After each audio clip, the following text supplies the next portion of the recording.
सो hi guys, तो आज का हमारा टॉपिक है हमारा एवरेज एटॉमिक मास।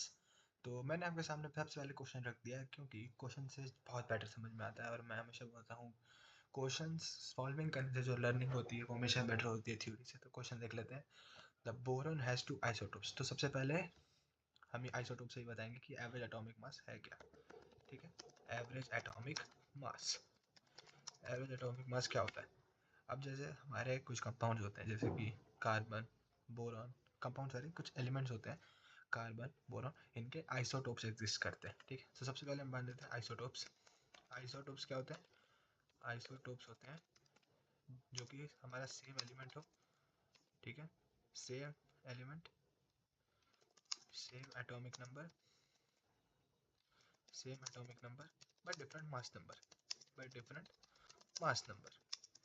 जैसे कि हमारा हाइड्रोजन और ड्यूटेरियम होते हैं, दोनों का एटॉमिक नंबर 1 होता है लेकिन मास नंबर 1 और 2 होता है। ठीक है, वैसे ही हर एक के होते हैं। जैसे बोरॉन के दो आइसोटोप्स है, बोरॉन 10 और बोरॉन 11।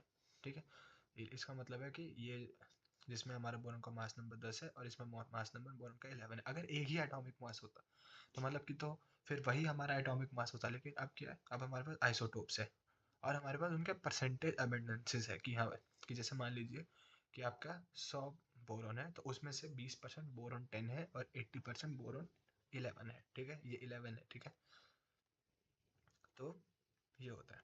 ठीक है, तो हम एवरेज एटॉमिक मास कैसे निकालते हैं? तो अब एवरेज से तो पता ही लग ही रहा है, तो कैसे निकलेगा? 10, बोरॉन 10 मतलब इसका एटॉमिक मास है 10, इनटू कर दीजिए इसका 19.4, इसका परसेंटेज, प्लस 11 इनटू इसका परसेंटेज, स्टार मतलब है मल्टीप्लिकेशन। ठीक है, 11.6, 11.6 दिस डिवाइडेड बाय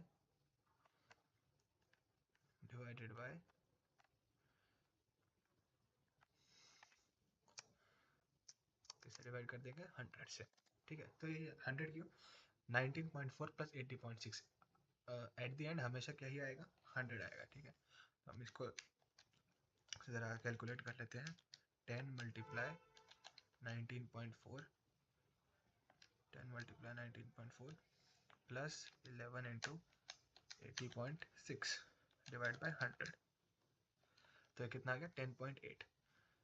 कितना आ गया आंसर? आंसर आ जाएगा 10.8 आ जाना चाहिए। तो जो इसका आंसर है वो आएगा 10। ये हमारा क्या हो गया? Average atomic mass 10.8। ये एवरेज एटॉमिक मास क्यों? रिलेटिव हमारे अबंडेंस से, तो जो भी आइसोटोप होता है उसका हमेशा एवरेज एटॉमिक मास होता है। ठीक है, तो अभी हम हमारा नेक्स्ट क्वेश्चन देख लेते हैं। तो यह carbon occurs in nature as a mixture of carbon 12 carbon 13। Carbon 12 carbon 13 क्या है? फिर से आइसोटोप, एटॉमिक नंबर सेम है, एटॉमिक नंबर से मतलब एलिमेंट सेम ही होगा। ठीक है, बस मास नंबर अलग है, एक का 12 एक का 13। आप जनरली C12 लिखते हो, एक C14 भी एग्जिस्ट करता है। तो अगर मान लीजिए यहाँ पे दो ही, अगर तीन होता तो क्या होता? प्लस मल्टीप्लाई और डिवाइड बाई 100, क्योंकि डिवाइड में हमेशा 100 ही आएगा बिकॉज दोनों परसेंटेज में, तो परसेंट और उनका परसेंटेज अबेंडेंस है। तो ऐसा तो है नहीं कि 90% नहीं, अब खुद 100 कार्बन तो पूरा कार्बन ही लेंगे। ठीक है, तो carbon occurs in nature as a mixture of carbon 12 and carbon 13. The average atomic mass of carbon is, so what is the percentage abundance of carbon 12 in nature? ठीक है,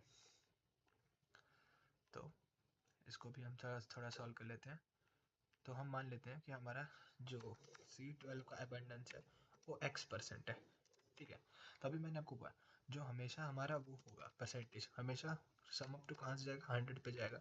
तो ये कितना हो जाएगा? 100 minus X%, 100 minus X%, C12/C13। ठीक है, अब इसने हमको फाइनल रिजल्ट दे दिया जो कि है 12.011 equal to X, X into 12, क्योंकि C12 का मास 12 है, plus 100 minus X, 100 minus X. ठीक है, 100 माइनस एक्स, इसको पैरेंथेसिस लगा देते हैं, स्टार मतलब मल्टीप्लाई कितना? 13, और ये होल डिवाइडेड कितना हो जाएगा? होल डिवाइडेड कितना आएगा? 100 माइनस एक्स प्लस एक्स, ये 100 ही आने वाला है। ठीक है, तो इसको ज़रा सॉल्व करते हैं। ये हो जाएगा 1201.1 equal to 12x minus 13x, तो मतलब कि माइनस एक्स प्लस 1300।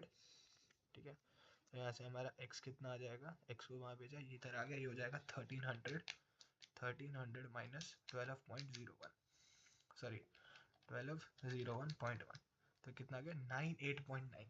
तो ये बता रहे हैं कि जो कार्बन 12 है ना उसकी परसेंटेज बहुत ज़्यादा है, मतलब 98.9, और जो कि हमको अब यहाँ से आप प्रेडिक्ट भी कर सकते हो क्योंकि हमारा 12.01 था, तो 12 से थोड़ा ही ज़्यादा था, तो इसका अवेयरनेस भी 99% के आसपास आ गया। तो ये होता है हमारा एवरेज एटॉमिक मास, और ये आइसोटोप्स के लिए निकाला जाता है, ठीक है। तो आई होप आपको ये दोनों क्वेश्चन समझ में आएंगे। So that is it for today guys, so that is it for today, thank you guys for watching.